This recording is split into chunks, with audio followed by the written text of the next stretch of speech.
കേരളത്തിലെ ഓരോ വ്യക്തിക്കും അറിയാം വയനാട്ടിൽ സംഭവിച്ച ദുരന്തത്തിന്റെ വ്യാപ്തി എത്രത്തോളം എന്നത്. തികച്ചും അപ്രതീക്ഷിതമായി സംഭവിച്ച വലിയ ദുരന്തത്തിന്റെ ആഘാതത്തിൽ നിന്ന് ഇപ്പോഴും കരകയറാനായിട്ടില്ല പലർക്കും.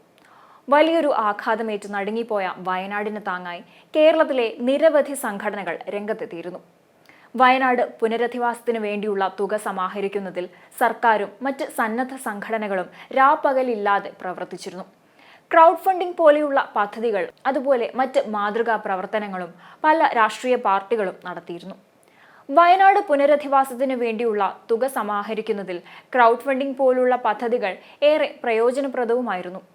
അക്കൂട്ടത്തിൽ മുസ്ലിം ലീഗിന്റെ ക്രൗഡ് ഫണ്ടിങ്ങും ഏറെ ശ്രദ്ധിക്കപ്പെട്ടിരുന്നു. എന്നാൽ പല ഘട്ടങ്ങളിലും വയനാട് പുനരധിവാസത്തിനായി തുക ശേഖരിക്കുന്നതുമായി ബന്ധപ്പെട്ട് UDF വിമർശിക്കപ്പെടുന്ന സാഹചര്യമായിരുന്നു ഉണ്ടായിരുന്നത്. ദേശീയ പാർട്ടിയായ കോൺഗ്രസിന് പോലും സാധിക്കാതിരുന്നതാണ് ലീഗ് പ്രാവർത്തികമാക്കിയത്. ഇത്രയേറെ അണികളുള്ള കേരളത്തിൽ പ്രധാനപ്പെട്ട മുന്നണികളിലൊന്നായ കോൺഗ്രസിന് വയനാടിന് വേണ്ടി ലീഗിന്റെ അത്ര പോലും തുക പിരിച്ചെടുക്കാൻ സാധിക്കാഞ്ഞത് പാർട്ടിയുടെ വീഴ്ചയായാണ് വിലയിരുത്തപ്പെട്ടിരുന്നത്. എന്നാൽ കോൺഗ്രസ് പല രീതിയിലുള്ള ക്രൗഡ് ഫണ്ടിങ്ങും നടത്തിയിരുന്നു. രാഹുൽ ഗാന്ധി ഉൾപ്പെടെയുള്ള നേതാക്കൾ വയനാട് ഉരുൾപൊട്ടൽ ദുരന്തത്തിൽ ദുരിതം അനുഭവിക്കുന്നവർക്ക് പുനരധിവാസ പദ്ധതിക്കായി ധനം സമാഹരിക്കണമെന്ന് അഭ്യർത്ഥിച്ചുകൊണ്ട് രംഗത്ത് വരികയും ചെയ്തിരുന്നു. ഇങ്ങനെ ദുരിതാശ്വാസത്തിനായി ഫണ്ട് സമാഹരിക്കുന്നതുമായി ബന്ധപ്പെട്ടാണ് ഒരു കോൺഗ്രസ് പ്രവർത്തകൻ തട്ടിപ്പ് നടത്തിയിരിക്കുന്നത്. കോൺഗ്രസിന്റെ ദുരിതാശ്വാസ നിധിയിലേക്ക് എന്ന് പറഞ്ഞുകൊണ്ടാണ് ഈ കോൺഗ്രസ് പ്രവർത്തകൻ ഫണ്ട് പിരിച്ചത്.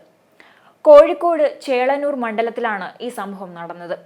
ചേളന്നൂർ മണ്ഡലത്തിലെ കോൺഗ്രസ് പ്രവർത്തകനാണ് ഇത്തരത്തിലൊരു വ്യാജ ഫണ്ട് പിരിവ് നടത്തിയത്.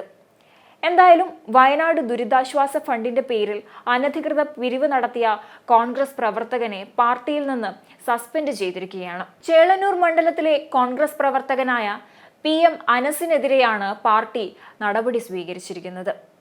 കോൺഗ്രസ് പ്രവർത്തകനായ അനസിനെതിരെ ആദ്യം പരാതി ഉയർന്നിരുന്നു. അതിനുശേഷം ജില്ലാ കോൺഗ്രസ് കമ്മിറ്റി 2 അംഗ കമ്മീഷനെ ഈ വിഷയം അന്വേഷിച്ച് കണ്ടെത്താനായി നിയോഗിച്ചിരുന്നു. കോഴിക്കോട് DCC പ്രസിഡന്റ് K പ്രവീൺകുമാറാണ് സംഭവം അന്വേഷിക്കാനായി 2 അംഗ കമ്മീഷനെ ചുമതലപ്പെടുത്തിയത്. ജില്ലാ കോൺഗ്രസ് കമ്മിറ്റി നിയോഗിച്ച 2 അംഗ കമ്മീഷൻ ചേളന്നൂർ മണ്ഡലത്തിൽ അനധികൃത പിരിവ് നടന്നതായി കണ്ടെത്തുകയും ചെയ്തിരുന്നു. ഇതിന്റെ അടിസ്ഥാനത്തിലാണ് DCC പ്രസിഡന്റ് K പ്രവീൺകുമാർ നടപടിയെടുത്തത്. ഇതോടെ കോൺഗ്രസ് പ്രവർത്തകനായ അനസിനെ പാർട്ടി സസ്പെൻഡ് ചെയ്ത് പുറത്താക്കുകയായിരുന്നു. സംഭവത്തിൽ പരാതി ലഭിക്കുക മാത്രമായിരുന്നില്ല, വിഷയത്തിൽ വ്യാപക പ്രതിഷേധമുയർന്നതോടെയാണ് നടപടിക്ക് കോൺഗ്രസ് നേതൃത്വം തയ്യാറായത്. കോൺഗ്രസിനെ സംബന്ധിച്ചിടത്തോളം 2 സംഭവങ്ങളാണ് വയനാട് ദുരിതാശ്വാസവുമായി ബന്ധപ്പെട്ട വിവാദത്തിലായിരിക്കുന്നത്. കാരണം ഇടതുപക്ഷ സർക്കാരിനെ വിശ്വാസമില്ല എന്ന് പറഞ്ഞുകൊണ്ട് പല നേതാക്കളും സർക്കാരിന്റെ ദുരിതാശ്വാസ നിധിയിലേക്ക് പണം നൽകാൻ വിസമ്മതിച്ചിരുന്നു.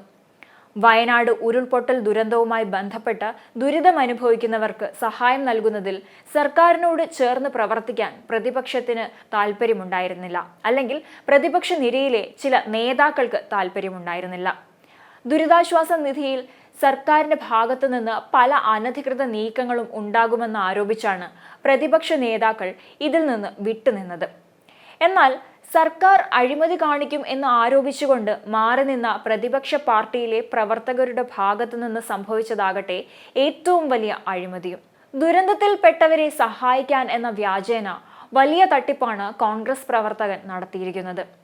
എന്നാൽ മറ്റ് വിമർശനങ്ങളിലേക്കോ വിവാദങ്ങളിലേക്കോ കടക്കുന്നതിനു മുൻപ് തന്നെ കോൺഗ്രസിന്റെ ജില്ലാ നേതൃത്വം ഇടപെട്ട് അതിൽ നടപടി സ്വീകരിച്ചിട്ടുണ്ട്.